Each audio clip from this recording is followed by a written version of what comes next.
bagaimana menjaga istiqomah. Dalam sebuah hadis yang diriwayatkan oleh Imam Al-Lalikai, seorang ulama hadis yang sebenarnya karya-karya beliau sangat luar biasa. Di antara karya beliau adalah kitab Akhbaru Makkah, hadis-hadis tentang keutamaan kota Mekah, di mana beliau meriwayatkan bahwa Nabi SAW bersabda, al-mu'minu baina khamsa syada'id. Kata beliau, kata Nabi SAW, orang yang beriman berada di antara 5 ancaman. Kita yang mengaku seorang yang beriman, kita yang berusaha untuk kemudian menjadi orang yang beriman, kata Nabi SAW, ada 5 ancaman kepada kita. Yang pertama adalah mukminun yahsuduhu, adanya orang beriman yang lain yang dengki kepada orang beriman. Jadi ketika kita mengaku sebagai orang beriman, maka kata Nabi SAW, ancaman yang pertama, ada orang beriman lainnya yang dengki kepada dirinya. Rajin juga sholatnya, rajin juga baca Qur'annya, rajin juga ke masjidnya, tapi orang beriman itu ternyata ada penyakit hati yang namanya iri dan dengki. Yang kedua kata Nabi SAW, ancaman yang kedua adalah au munafiqun yubghidu, atau adanya orang-orang yang munafik. Para ulama mengatakan bahwa hadis ini yang dimaksud bahwa bukan saja orang munafik yang menyembunyikan keimanannya, tapi juga termasuk orang-orang yang pragmatis, orang-orang yang beribadah kepada Allah Subhanahu wa taala karena mengharapkan keuntungan daripada dunia. Itu yang Allah firmankan dalam Al-Qur'an, a'udzubillahi minasyaitonir rajim, wa minan nasi man ya'budullaha 'ala harf. Di antara manusia ada yang menyembah kepada Allah Subhanahu wa taala di pinggir-pinggir saja. Apabila di antara kaum muslimin ada kebaikan, kalau dilihat di antara kaum muslimin ini ada keuntungan buat dirinya, itma'an nabi, dia akan mengaku-ngaku sebagai orang yang beriman. Dia akan mengaku-ngaku sebagai orang yang beriman. Saya bagian dari kalian, saya adalah orang yang beriman juga. Tapi ketika orang beriman ini mendapatkan keburukan, maka mereka akan berlepas diri daripada orang-orang yang beriman. Ketika orang-orang beriman ini dituduh radikal, ketika orang-orang beriman ini dituduh melakukan ini dan lain sebagainya, maka mereka akan berlepas diri. Enggak, saya bukan bagian dari kalian. Allah mengatakan orang seperti ini adalah khosirat dunia wal akhirah. Orang yang kayak begini adalah rugi dunia dan akhirat. Jadi yang kedua, di antara ancaman orang yang beriman adalah orang-orang yang pragmatis. Bagaimana beribadah kepada Allah Subhanahu wa taala, bagaimana menampilkan keislaman hanya karena ada keuntungan yang ingin diraih. Dan ini kata Nabi SAW adalah munafikun yubghiduhu, adanya orang-orang yang pragmatis yang benci kepada orang-orang yang beriman. Yang ketiga adalah au kafirun yuqatiluhu, atau orang-orang yang kafir yang memerangi dirinya. Yang keempat kata Nabi SAW adalah au syaitanun yudilluhu, atau ancaman yang keempat adalah syaitan yang senantiasa menyesatkan diri dia. Bagaimana membisikkan, bagaimana merayu, bagaimana melalaikan, bagaimana menjebak dan lain sebagainya. Dan yang terakhir ancaman pada orang yang beriman adalah wa nafsun tuwaswisuhu, dan adanya nafsu dia yang suka membisikkan kepada hal yang buruk. Inilah 5 ancaman kepada orang-orang yang beriman. Mukminun yahsuduhu, adanya orang mukmin yang lain, dia beriman juga tapi dengki, tapi iri. Yang kedua, au munafiqun yubghiduhu, atau ada orang-orang yang pragmatis yang benci kepada orang-orang yang beriman. Yang ketiga adalah au kafirun yuqatiluhu, atau ada orang-orang kafir yang gak suka memerangi. Yang keempat adalah syaitanun yudilluhu, syaitan yang menyesatkan dirinya. Yang kelima adalah nafsu tuwaswisuhu, nafsu dia yang suka menggelincirkan diri dia. Disinilah bagaimana kemudian keistiqomahan dipertaruhkan. Bagi orang yang beriman, ketika kita mengaku sebagai orang yang beriman, berada dalam 5 ancaman ini, ya, maka istiqomah menjadi sebuah kemestian. Hadir-hadir para penduduk surga Allah Subhanahu wa taala.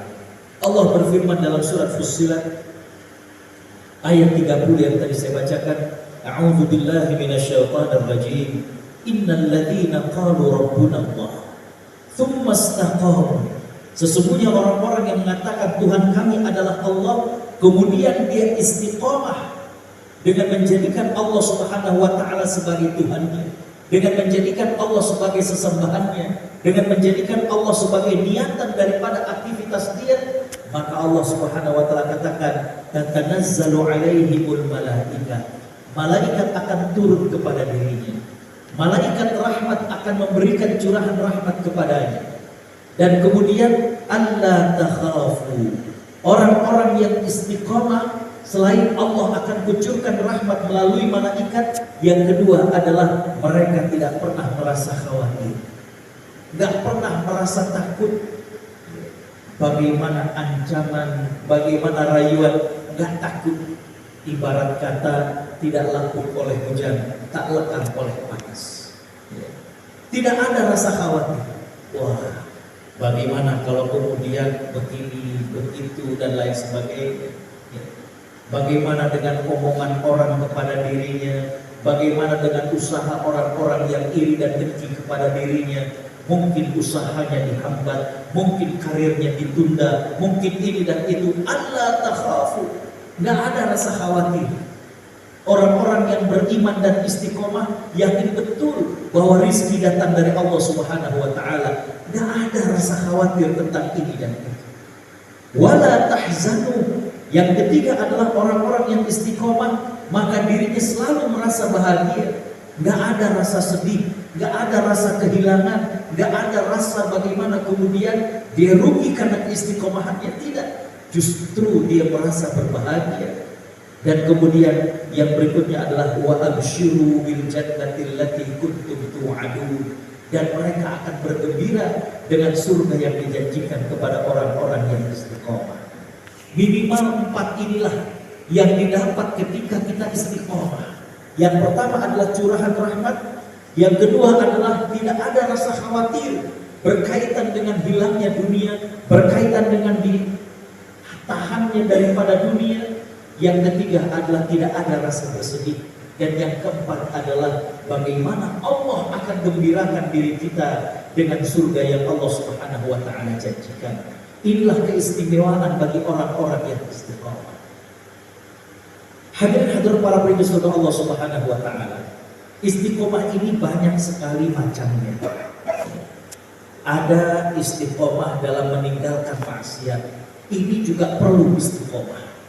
Untuk bisa konsisten dalam meninggalkan maksiat, ya Allah, ini perlu yang namanya kekuatan tekad, perlu berbagai macam hal. Jadi ada istiqomah dalam meninggalkan maksiat. Tapi yang akan kita bahas pada kali ini adalah bagaimana istiqomah dalam menjaga ketaatan. Hadir para penduduk surga Allah Subhanahu wa taala. Sahabat Ibnu Abbas radhiyallahu anhu, seorang sahabat yang mendapatkan berkah, didoakan oleh Nabi sallallahu alaihi wasallam 2 hal. Yang pertama adalah Allahumma faqihhu fid-din wa 'allimhu ta'wil. Ya Allah, jadikanlah dia faham akan agama dan jadikanlah dia mengerti tentang Al-Qur'an.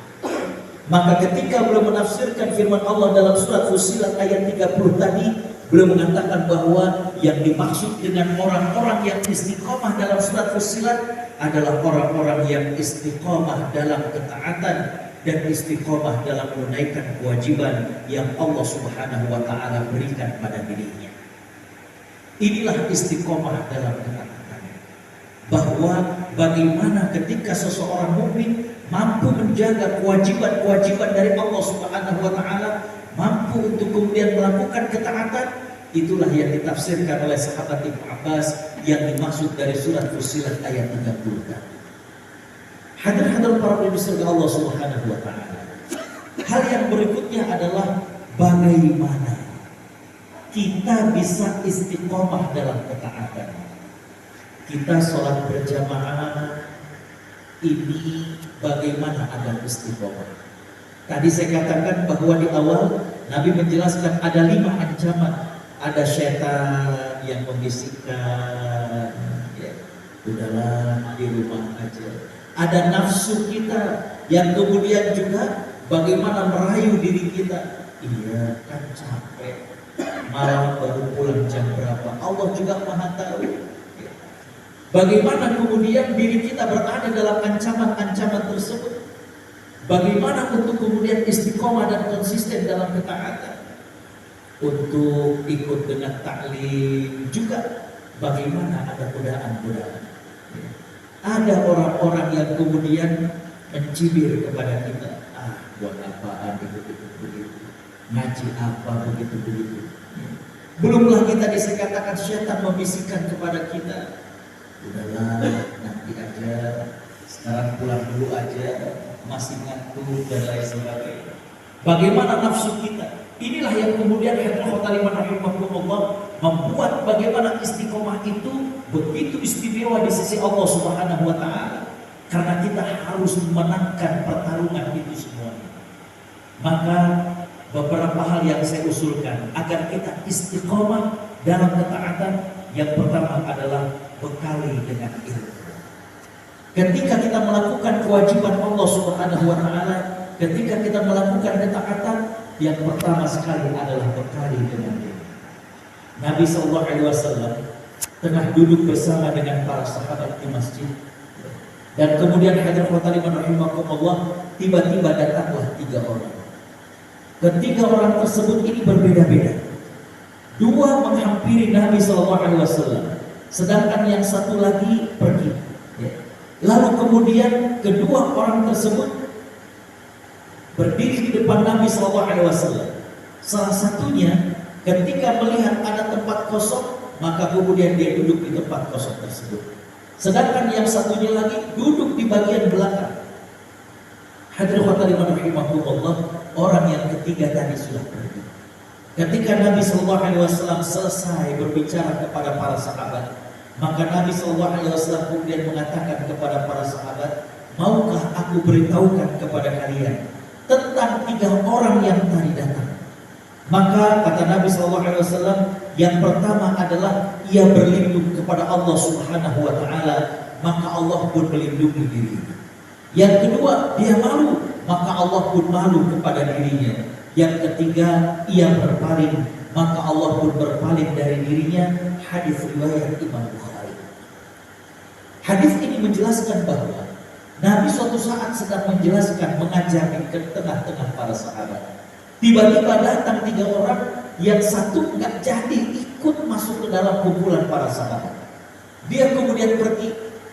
Yang satu lagi itu duduk. Dia lihat ada tempat kosong, dia duduk dan menyimak apa yang Nabi SAW sampaikan. Yang satu lagi malu, maka dia duduk di belakang daripada orang yang kedua tadi. Maka Nabi SAW kemudian menjelaskan bahwa yang tadi datang lantas pergi tanpa duduk dulu, dia adalah orang yang berpaling, maka Allah pun berpaling dari dirinya. Allah tidak merahmati, Allah tidak menyayangi, Allah tidak memberikan keberkahan. Tapi yang kedua, dia memang datang untuk mendapatkan perlindungan dari Allah Subhanahu wa taala, maka Allah pun melindungi diri dia. Ada rasa haus tentang ilmu, ada keinginan tahu, ada keingintahuan daripada dirinya. Ini mendengarkan daripada penjelasan-penjelasan Nabi SAW, maka Allah lindungi dirinya. Yang ketiga, orangnya malu, maka Allah pun malu kepada dirinya. Apa maksudnya?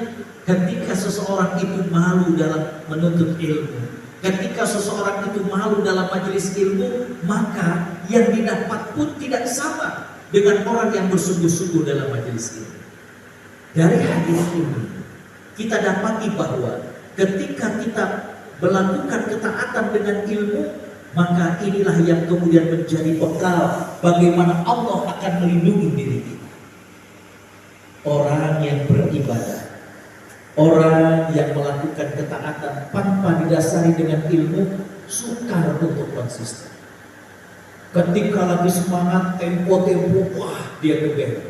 Bagaimana malam gak tidur, dia jadikan sholat, istirahat sebentar, dia sholat lagi.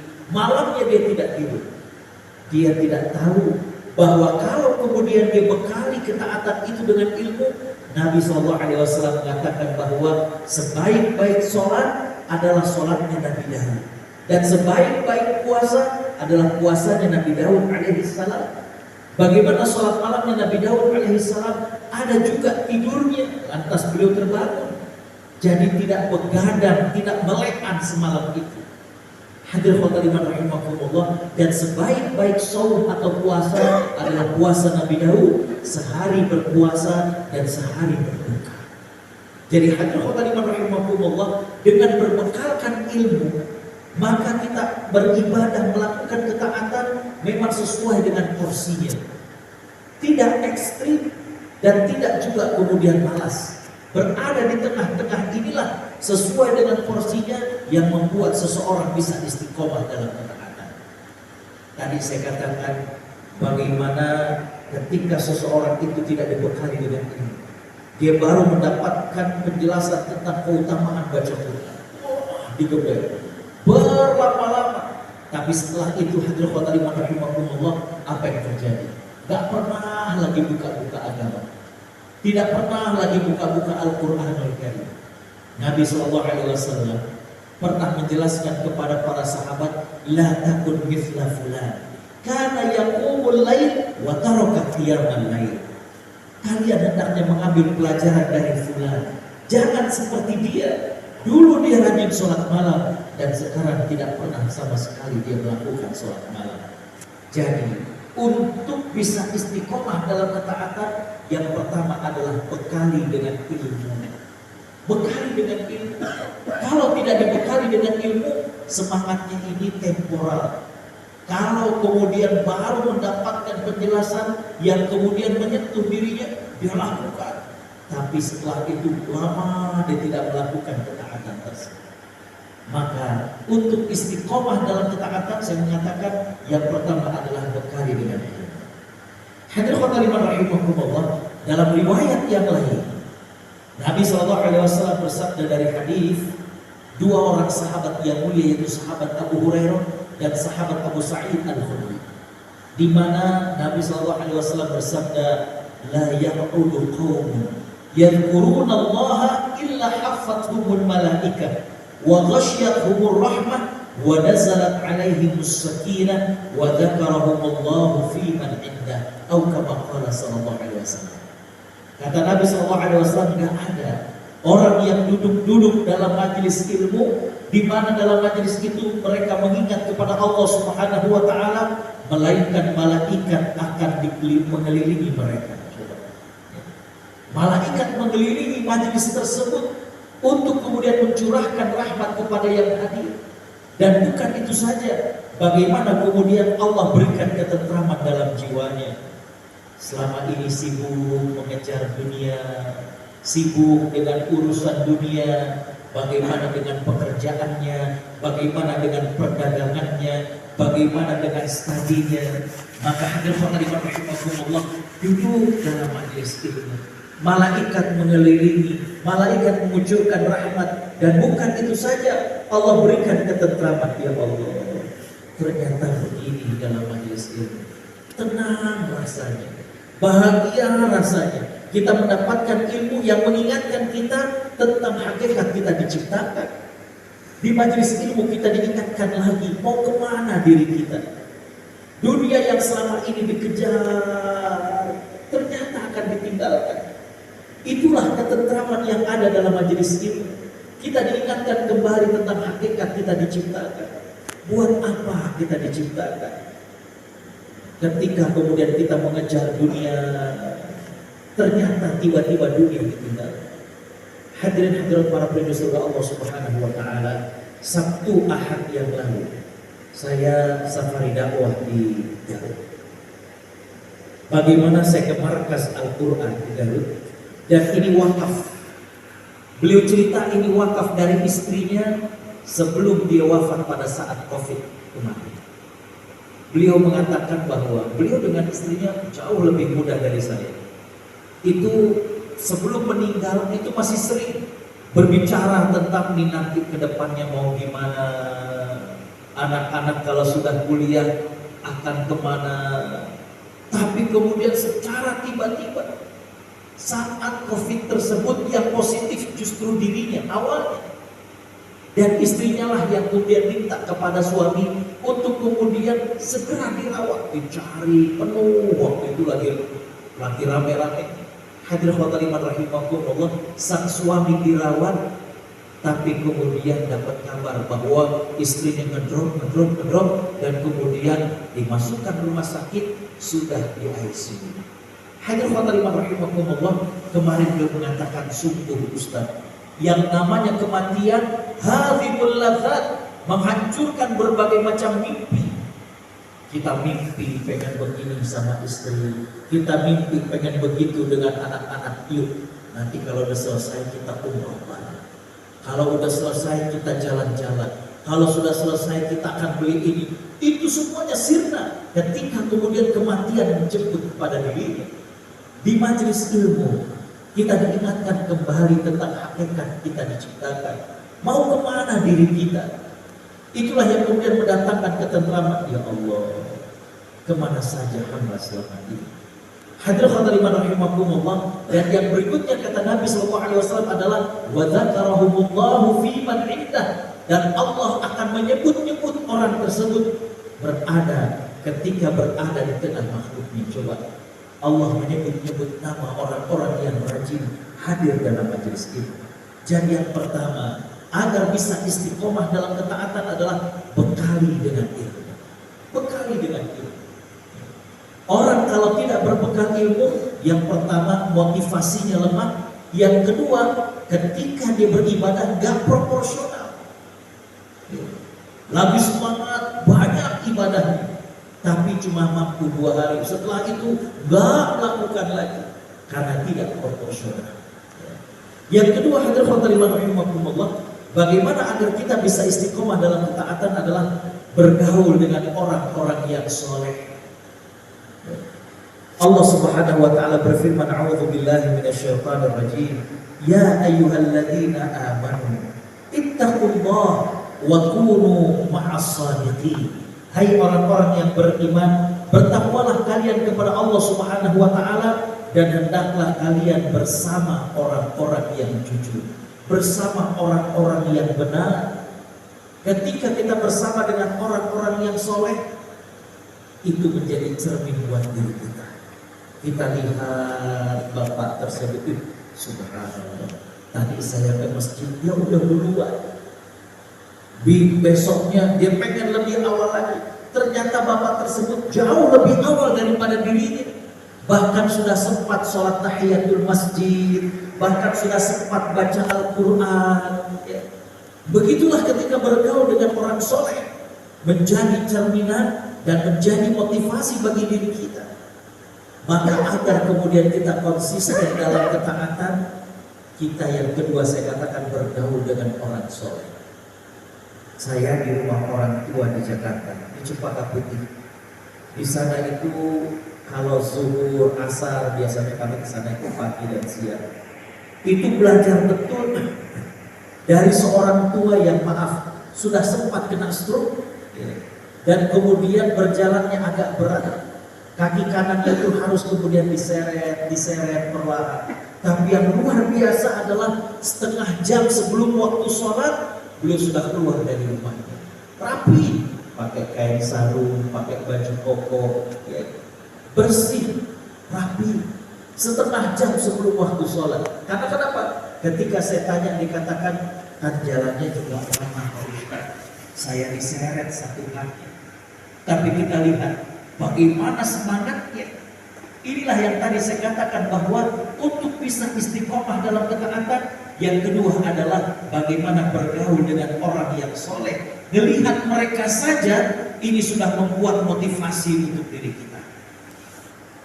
Melihat mereka itu sudah bisa memotivasi kepada diri kita. Hadirin hadirat para pendengar surga Allah Subhanahu wa taala. Jadi kembali bahwa Bagaimana agar kita bisa istiqomah dalam ketaatan? Bergaulah dengan orang-orang yang soleh. Kadang orang-orang itu gak ngasih ucapan, gak ngasih nasihat, tapi dengan melihat daripada dirinya, ini menjadi suatu pelajaran penting buat kita. Kadang mohon maaf, ada orang yang sederhana, ya rumahnya juga masih asli, belum direnov, kendaraannya juga gimana, tapi Masya Allah, ketika masjid perlu dana, infaknya luar biasa. Ketika masjid ngadain acara, infaknya juga luar biasa. Orang-orang seperti ini, orang-orang yang soleh, kadang mereka gak berbicara, tapi menjadi motivasi bagi kita untuk kemudian istiqomah dalam ketaatan. Kalau nggak salah dulu sebelum COVID, saya pernah cerita di sini. Bagaimana ketika saya diundang ke Austria, di ibu kotanya di Vienna. Saat itu Ramadan. Dan hadirin khotbah rahimakumullah, saya telepon ibu dengan istri saya hampir setiap hari atau paling tidak 2 hari sekali.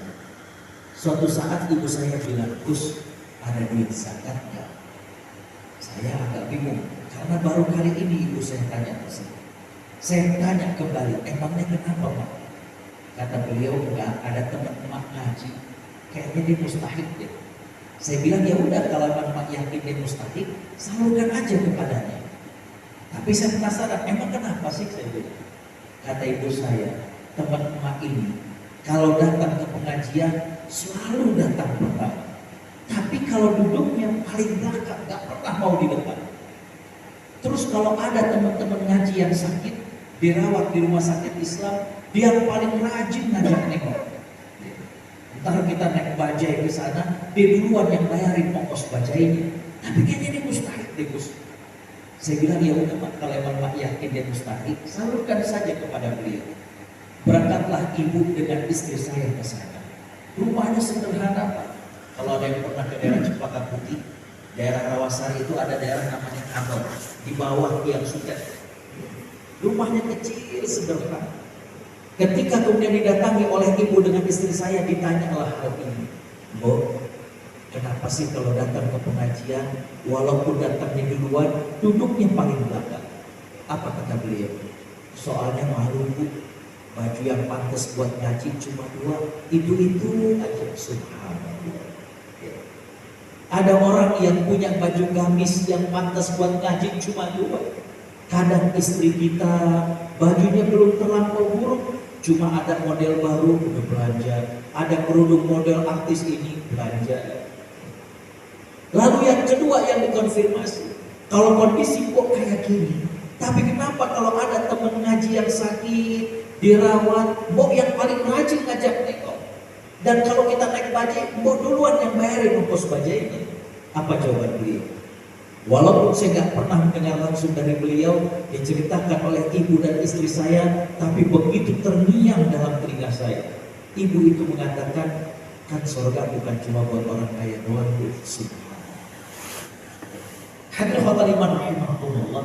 Kembali, ketika bersama dengan orang yang soleh, ada saja yang bisa kemudian memicu semangat kita untuk taat, menjadi suatu cambuk bagi kita. Ya Allah, ini orang miskin, ini orang sangat sederhana, baju yang pantas buat ngaji aja cuma 2. Tapi bagaimana senang untuk bersedekah, bagaimana pengen untuk berinfak, bagaimana pengen juga surga sebagaimana orang-orang yang mampu di antara beliau. Jadi yang kedua, bagaimana bisa istiqomah adalah bergaul dengan orang yang soleh. Ini bisa memotivasi kita. Dia kadang gak nasihatin secara langsung kepada kita, tapi dengan sikapnya, dengan perbuatannya, ya Allah, ini sudah merupakan nasihat tersendiri untuk kita istiqomah dalam ketaatan. Hadirin para penduduk surga Allah Subhanahu wa taala. Makanya Nabi sallallahu alaihi wasallam menjelaskan, "Mathalul jalisis salih wal jalisis su kamathali sahibil misk." Kata Nabi SAW, perumpamaan daripada teman yang soleh mirip kayak kita bergaul dengan tukang minyak wangi. Bapak Ibu kalau kemudian pergi haji atau umrah, Itu kalau kita dekat-dekat, misalkan ke Grand Zamzam atau Hilton, ya, kalau di Masjid Nabawi lebih banyak lagi. Itu hadirin rahimakumullah, bisa kebayang kalau kita bergaul dengan tukang minyak wangi, aromanya, ya, belum kemudian apa yang dibakar sehingga kemudian mendatangkan aroma. Kita yang nggak beli saja, itu ketika sampai di kamar hotel kita cium, wanginya masih kerasa. Itu kalau bergaul dengan orang soleh. Kenapa? Kita dapat spirit dan semangat dari orang yang soleh itu. Tapi perumpamaan bergaul dengan orang-orang yang buruk, kata Nabi SAW, mirip kayak berteman dengan tukang pandai besi. Kalau kita dekat-dekat, kadang terpercik dengan api. Kalau kita dekat-dekat, kadang kena debunya, kadang kena daripada asapnya, sehingga bau kita bau asap. Sehingga kadang kita kemudian kotor wajah dan lain sebagainya. Begitulah masalah pergaulan. Makanya hadirin rahimahumullah dikatakan as-shadaqah tasriqut tabi'ah. Yang namanya pertemanan ini bisa mencuri tabiat seseorang.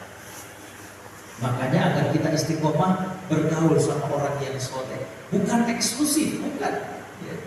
Kita bergaul dengan siapa saja, tapi ini lebih erat lagi dengan orang-orang yang soleh. Karena dari mereka itulah kita mendapatkan inspirasi, menjadi terpicu bagaimana semangat kita. Hadirin rahimahumullah, ini menarik sekali. Abdullah bin Mubarak, seorang ulama hadis, kalimat beliau yang terkenal adalah laulal isnad laqala man syaa ma syaa. Kalaulah bukan karena sanad hadis, kata Abdullah bin Mubarak, maka siapa saja akan bicara apa saja.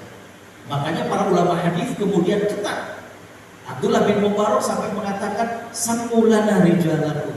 Ketika ada yang membacakan hadis, kata beliau, ayo mana perawinya. Nah, Abdullah bin Mubarak segitu ulamanya, tapi beliau mengatakan kalau kami memandang Fudail bin Iyad, maka kami akan merasa semakin sedih dan merasa diri ini penuh kekurangan dalam ibadah. Artinya apa? Bagaimana antar para ulama sendiri, bagaimana memicu motivasi mereka dengan berjumpa dan bergaul dengan orang soleh yang lainnya. Fudail bin Iyad dikenal sebagai seorang ahli ibadah. Abdullah bin Mubarak kalau melihat Fudail bin Iyad, kalau jumpa dengan Fudail bin Iyad, maka beliau merasa sedih. Sedih kenapa? Bukan sedih kenapa-napa, sedih ya Allah, amalnya gak bisa kayak beliau. Ini yang kemudian memotivasi. Begitulah indahnya pergaulan. Begitulah manfaatnya bagaimana kita pergaulan untuk menjadikan kita istiqomah dalam ketaatan. Yang berikutnya Ja'far bin Sulaiman, beliau mengatakan kalau hati kami sedang ternoda, rasa balas, kurang bersyukur dan lain sebagainya, apa yang beliau lakukan? Kami akan datang kepada seorang ulama yang bernama Muhammad bin Wasi'. Cuma datang doang, kadang mendengarin apa yang disampaikan, kadang melihat apa yang diperbuat. Ini menjadikan daripada Ja'far bin Sulaiman ini semangat. Muhammad bin Wasi' ini punya kalimat yang bagus Bapak Ibu. Beliau mengatakan lau anna lidzunubi ra'i'ah ma jalasa qaumun bi jiwarina. Kata Muhammad bin Wasi', kalaulah dosa itu punya bau, orang gak akan tahan duduk di samping kita. Itulah ucapan dari Muhammad bin Wasi'. Ja'far bin Sulaiman beliau mengatakan kalau hati kita lagi ada apa-apanya, dendam, iri, marah dan lain sebagainya, kami datang kepada Muhammad bin Wasi'. Ngedengerin apa yang beliau sampaikan dalam majelis ilmu, melihat bagaimana dirinya ini sudah memicu semangat untuk istiqomah dalam ketaatan. Yang ketiga hadirin rahimakumullah adalah kalau tadi bergaul dengan orang soleh. Yang ketiga saya katakan coba baca kisah orang-orang soleh, para nabi, ya.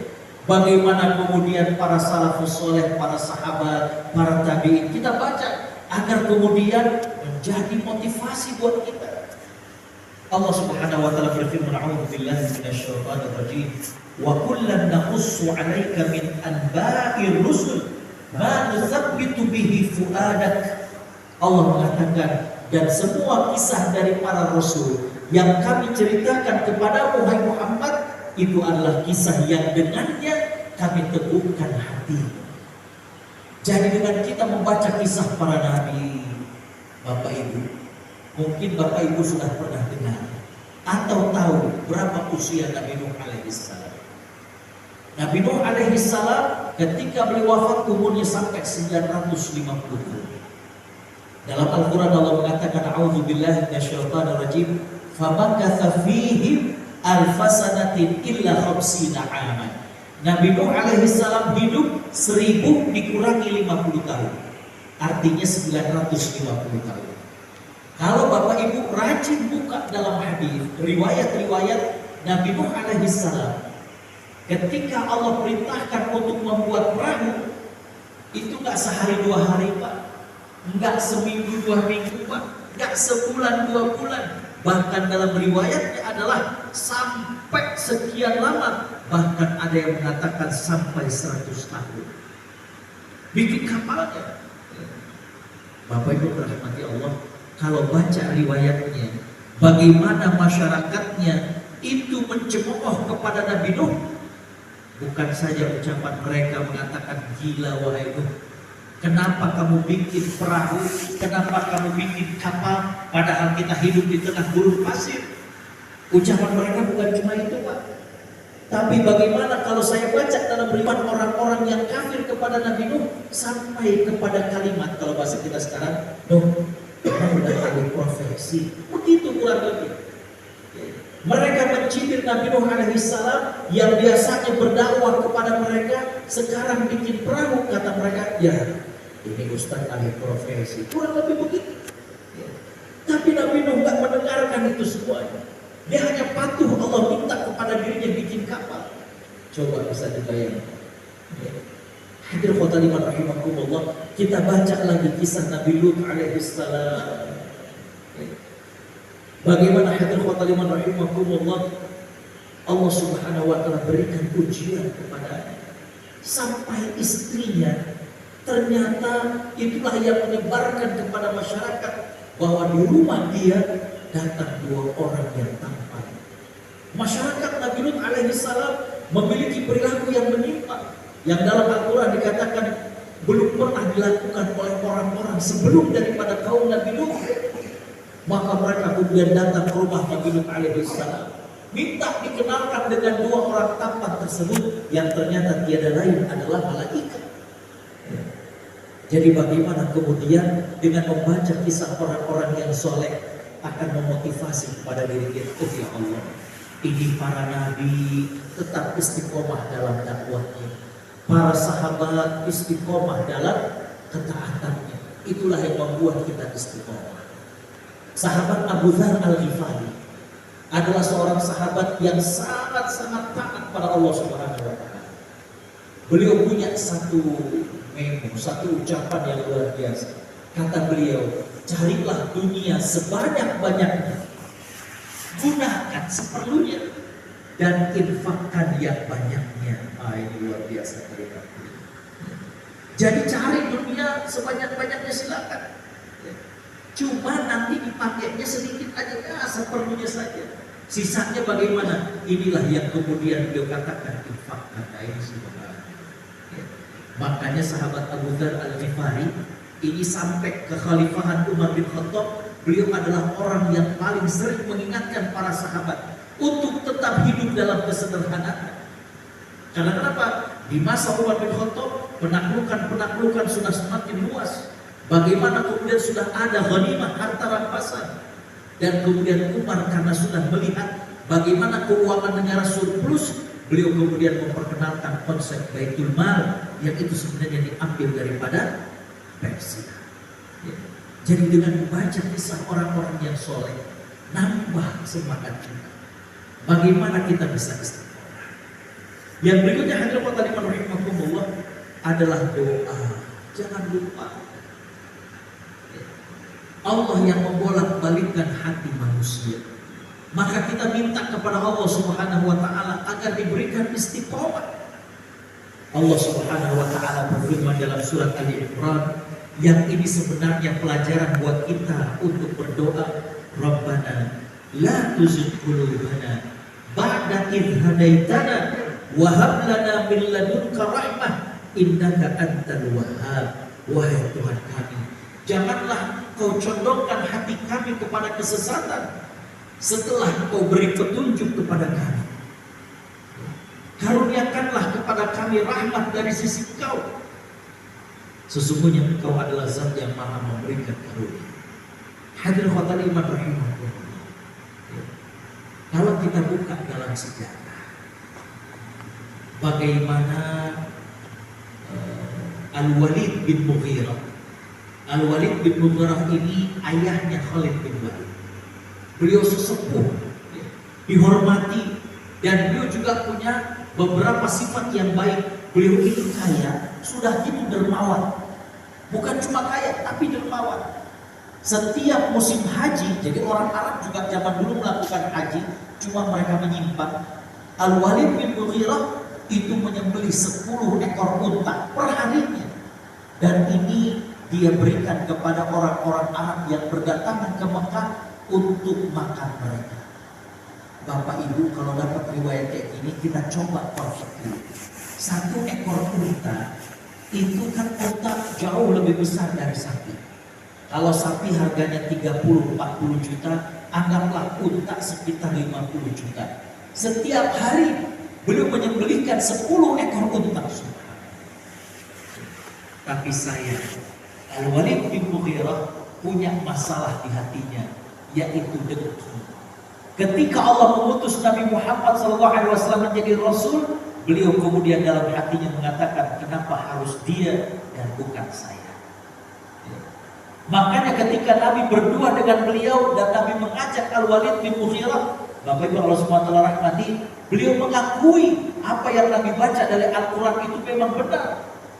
Sampai kata-kata beliau itu tercatat dalam sejarah. Beliau mengatakan, wallahi inna la'a'laha la'alawah wa inna asfalaha la'alawah. Kata beliau, sungguh demi Tuhan. Ketika beliau mengatakan Allah, bukan artinya Allah Tuhan kita. Sungguh demi Tuhan, kata beliau, apa yang dibaca oleh Muhammad ini mengandung manis indah yang beliau baca itu. Tapi apakah bertahan? Tidak. Di hadapan Nabi, beliau mengakui kebenaran Al-Quran. Tapi ketika kemudian beliau berkumpul dengan tokoh-tokoh Quraisy, tokoh-tokoh Quraisy sampai mengatakan, waduh kacau. Al-Walid bin Mughirah kembali dari berjumpa dengan Muhammad dengan wajah yang tidak seperti ketika dia berangkat. Artinya wajahnya udah berubah, kelihatan lebih tunduk. Ketika kemudian sampai kepada tokoh-tokoh Quraisy, mereka mengatakan, wahai Al-Walid, kamu ini tokoh kami. Jangan sampai kamu kemudian kemasukan dengan apa yang disampaikan oleh Muhammad SAW. Al-Walid bin Mughirah kemudian mikir-mikir, iya juga. Kalau sampai dia beriman, ini tokoh-tokoh belum tentu hormat sama dia.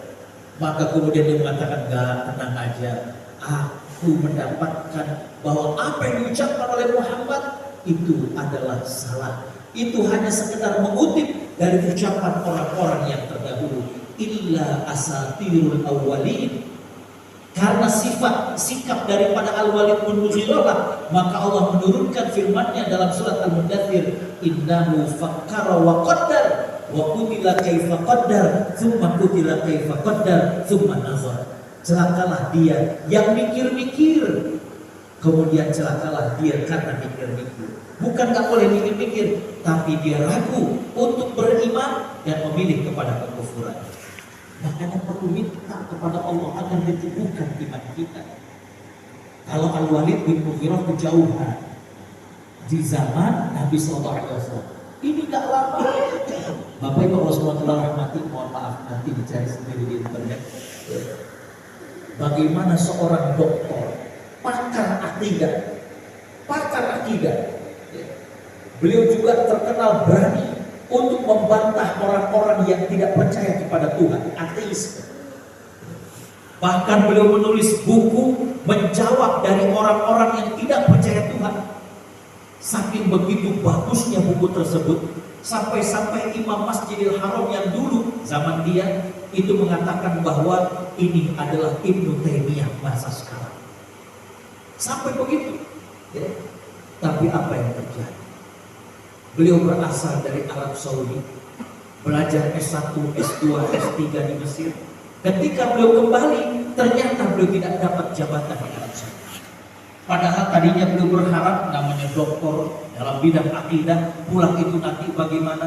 Hadirul khotimah rahimahumullah. Ternyata beliau tidak dapatkan hal itu. Akhirnya beliau pindah ke Lebanon dan waliyahzubillah beliau murtad daripada Islam. Sampai-sampai orang ateis yang dulu masuk Islam karena berdebat dengan dirinya, sekarang mengajak lagi dialog kepada dirinya. Dia mengatakan, wahai dokter, dulu kamu yang menjadikan aku masuk Islam dengan dialog-dialog, dengan debat-debat diri. Kenapa sekarang kau keluar dari keislaman? Jadi kembali bahwa yang namanya istiqomah itu adalah bagaimana suasana hati. Allah yang membolak-balikkan hati manusia. Doa yang lain adalah bagaimana Nabi SAW mengajarkan, ya muqallibal qulub, tsabbit qalbi ala dinik, wa ya musarrifal qulub, sarrif qulubana ala ta'atik.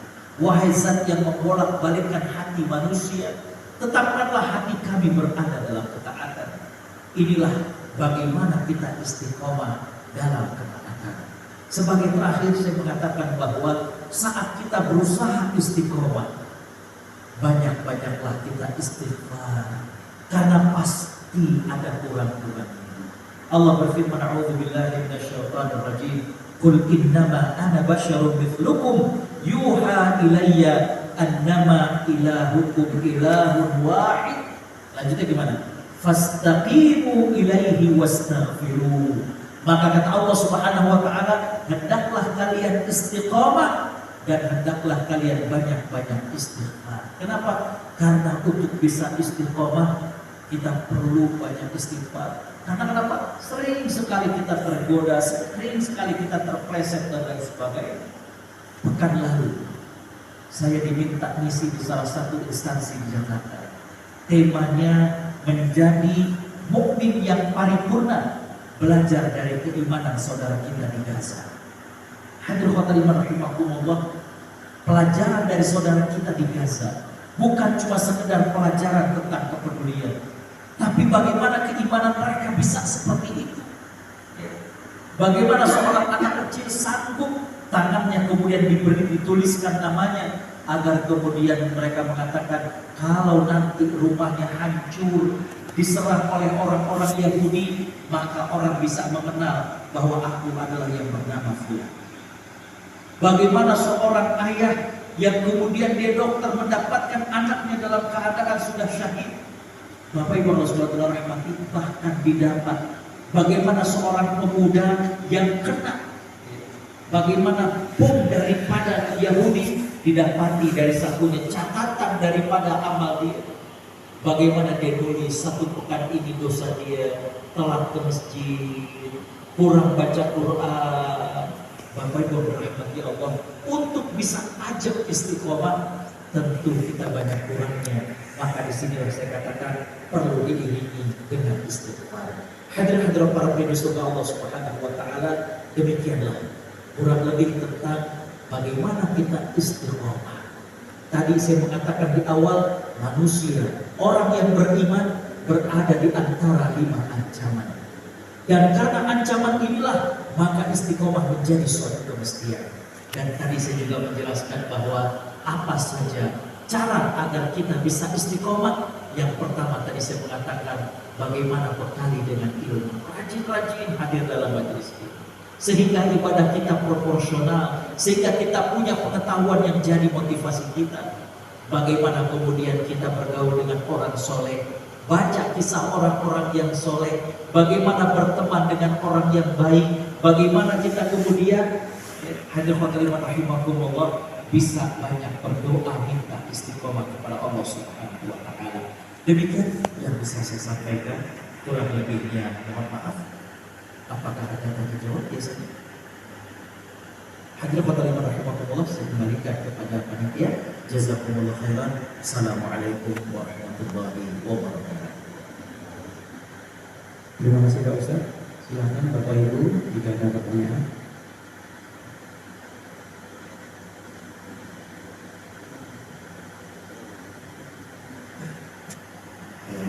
Assalamualaikum warahmatullahi wabarakatuh.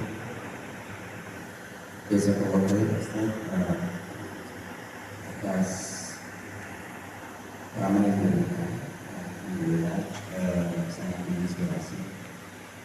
Ustaz, dari cerita yang disampaikan ada salah satu dari 5 ancaman itu tentang mukmin yang berarti bahkan terakhir disampaikan bisa seorang dokter, jadi tidak ada jaminan untuk selamat dari penyakit nanti di Indonesia. Yang ingin saya tanyakan, apa obatnya ya Ustaz, atau penawarnya supaya kita tidak mengalami penyakit ini?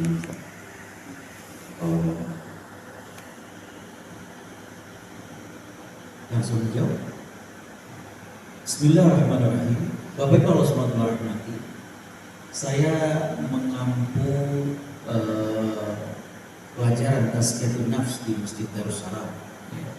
Dan hadirin khotaliman rahimakumullah, di antara yang kita bahas adalah berkaitan dengan hasad ataupun dengki. Yang menarik adalah ucapan dari Imam Ibnu Qayyim al-Jauziyah. Beliau mengatakan hampir tidak ada manusia yang selamat dari sifat iri. Hampir tidak ada yang selamat. Artinya ada. Kenapa? Karena manusia itu pengen eksis. Ketika kemudian dia pengen eksis, tapi yang dipuji orang lain, tapi dalam tanda petik yang dipakai orang lain, biasanya muncul rasa iri dan dengki.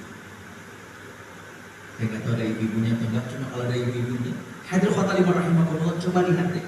Misalkan Masjid Darul Rozak itu pengajian muslimahnya bikin seragam, dikasih kain. Atau yang paling mudah adalah kita berangkat umroh, itu kan dikasih kain. Ibu-ibu untuk bikin gamis dan lain sebagainya. Apakah sama modelnya? Ada yang kemudian dibikin agak semijas, betul nggak? Ada yang kemudian dikasih kain batik tapi kemudian dicampur dengan warna apa? Itu karena ingin eksis. Tapi ketika kemudian kumpul di bandara ketika akan berangkat, ternyata orang memuji kepada ibu yang lain, ibu, kok bisa ya? Bahannya kan cuma 2,5 meter. Kok bisa bikin gamis, ada blazernya? Oh ini kan aku gini. Ketika diri seseorang tidak dipuji, tadi ya, muncul kenapa dia? Bahkan Bapak Ibu Allah SWT dengan luar biasanya Imam Qayyim mengatakan, kenapa tadi hampir gak ada yang selamat, termasuk kepada para ulama dan para ustaz. Bagaimana syaitan membisikkan, kenapa dia terus yang diundang bukan saya? Begitu. Apa sih hebatnya dia daripada saya? Ini, itu ya. Penyakit ini kata beliau hampir gak bisa manusia itu, nggak hampir gak ada satupun yang selamat. Yang selamat itu maksudnya yang gak pernah ada. Cuma tinggal bagaimana tadi adalah bagaimana kemudian menangani. Ada beberapa cara. Hadirin khotaliman rahimakumullah. Tapi saya kira nggak perlu terlalu panjang. Nanti bisa jadi materi kedua. Hadirin khotaliman rahimakumullah. Yang pasti adalah bagaimana ketika ada benih tersebut kita sudah merasa kok itu kembalikan selalu kepada Allah Subhanahu wa Ta'ala. Kembalikan kepada Allah Subhanahu wa Ta'ala. Itu kuncinya. Kalau semua kita lakukan karena Allah Subhanahu wa Ta'ala udah nanti tulus. Ya. Kita ke masjid mau dipuji mau nggak dipuji, ya. Kita rajin mau dipuji nggak dipuji nggak jadi masalah. Ya. Ini yang kemudian akan menyelamatkan kita. Hal yang lain adalah bagaimana yang bisa menghindarkan, membersihkan dari penyakit iri dan dengki adalah kita lihat korban orang yang iri dan dengki. Ya. Tadi contoh zaman Nabi itu Al-Walid bin Mughirah. Bapak Ibu kalau bukan Al-Walid bin Mughirah, kata sahabat Ibnu Abbas radhiyallahu anhu, ayat yang turun berkaitan dengan Al-Walid bin Mughirah jauh lebih banyak dengan ayat yang turun berkaitan dengan Nabi SAW. Banyak banget ayat yang berkaitan tentang al-walid al-walid. Jadi hadirin rahimahumullah, kita coba lihat bahayanya orang-orang yang iri dan dengki. Jadi itulah yang akan bisa menyelamatkan kita. Kembali bahwa kata Imam Al-Qayyim bahwa hampir semua orang itu pernah merasakan iri dan dengki. Maksudnya tidak ada yang selamat itu gitu. Tinggal nanti bagaimana kemudian dia melawannya. Dan tadi saya mengatakan dua hal, walaupun masih ada yang lain. Yang pertama adalah kembalikan semuanya karena Allah Subhanahu wa Ta'ala. Ya Allah, saya begini ini buat apa? Ya Allah, saya begini ini buat apa? Kita kembalikan kepada Allah Subhanahu wa Ta'ala. Ya. Dan yang kedua tadi saya katakan adalah lihat akibat dari orang-orang yang ternyata terkena iri dan dengki. Tadi saya katakan bagaimana seorang dokter akidah, dalil-dalil beliau sangat-sangat brilian untuk mematahkan pendapat daripada orang-orang yang ateis. Tapi karena iri, kok dia yang diangkat bukan saya. Nah, ketika kita melihat korban-korban ini, kita menjadi kemudian mawas diri dan kemudian segera membersihkan daripada penyakit yang namanya iri dan dengki. Demikian berarti Allah. Silakan satu pertanyaan lagi, teman-teman yang samping. Ya.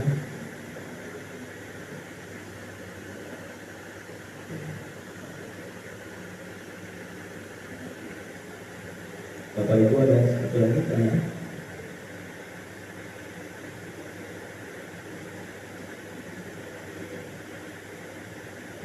Kalau ada dari saya dulu, Ustaz. Tapi saya tertarik dari ulasan Ustaz tentang bagaimana rakyat Palestina itu bisa istiqomah dalam menghadapi cobaan yang maha berat. Jadi mereka bisa tidak ada kekhawatiran dalam diri mereka. Nah, Ustaz, bagaimana cara para orang tua di Palestina itu mengajarkan istiqomah kepada diri mereka dan anak-anak mereka? Atau ada ulama besar yang menjadi panutan mereka? Nah, Ustaz. Bismillahirrahmanirrahim. Bapak Ibu Allah SWT, jujur ketika mendapatkan tema itu, ada dua hal yang saya katakan kepada yang mengundang. Saya katakan ini mengusik perasaan saya.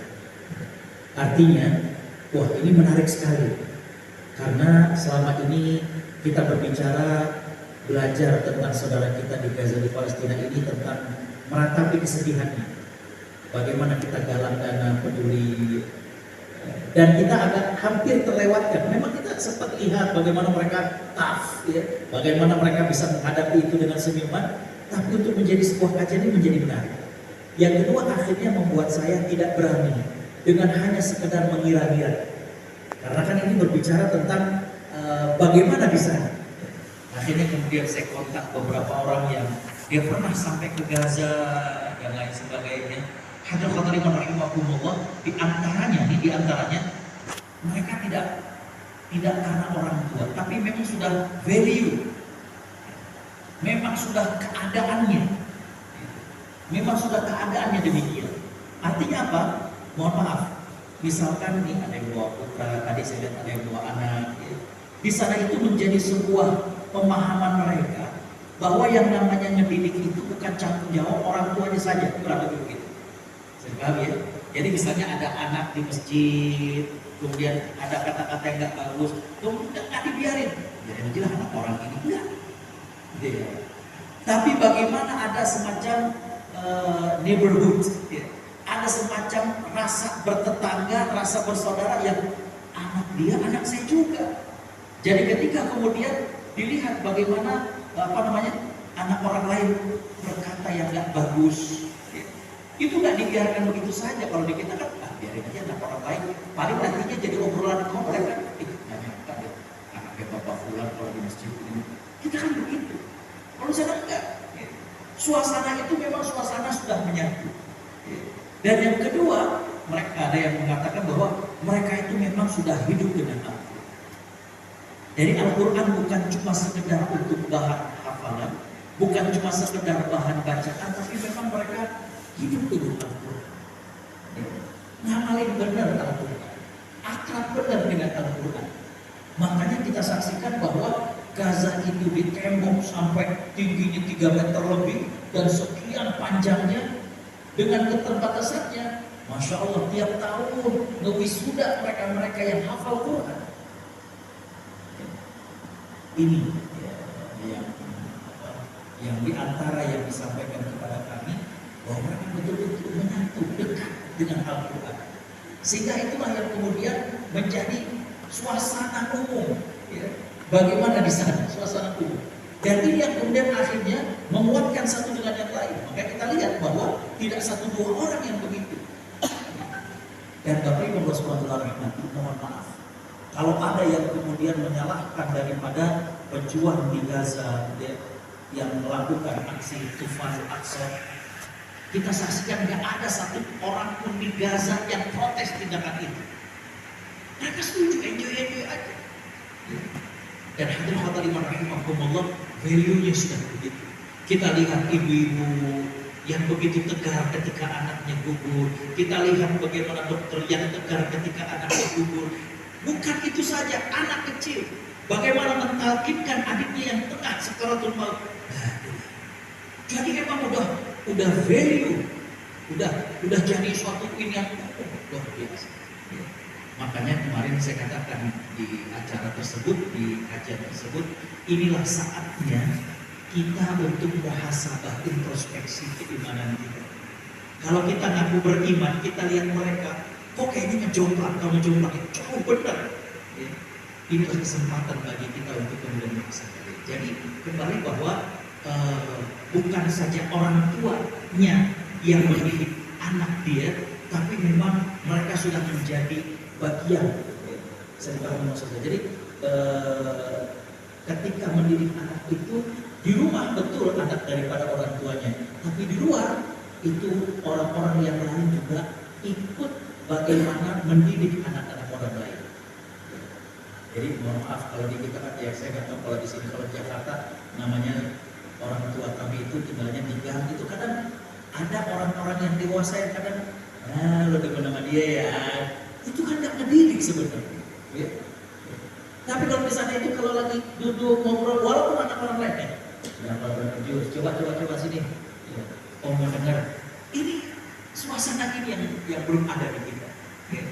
Jadi kami maksud, jadi anak itu bukan cuma dididik oleh ayah ibunya, tapi memang masyarakat punya rasa kewajiban mendidik anak orang lain. Tapi tentunya di luar dari rumah ya. Tadi saya katakan dapat di masjid lagi pada bercanda anak-anak, nggak dibiarin aja. Dan bukan hanya dimarahin, tapi ayo diajak duduk, diajak main. Itu yang kita yang segera. Dan yang kedua adalah bagaimana mereka dengan Al-Quran itu mereka memang menghidupkan Al-Quran. Hidup dengan Al-Quran bukan cuma sekedar dibaca, bukan cuma sekedar dihafal, tapi memang mereka hidup dengan Al-Quran. Itu diantara yang saya dapati daripada waktu. Saya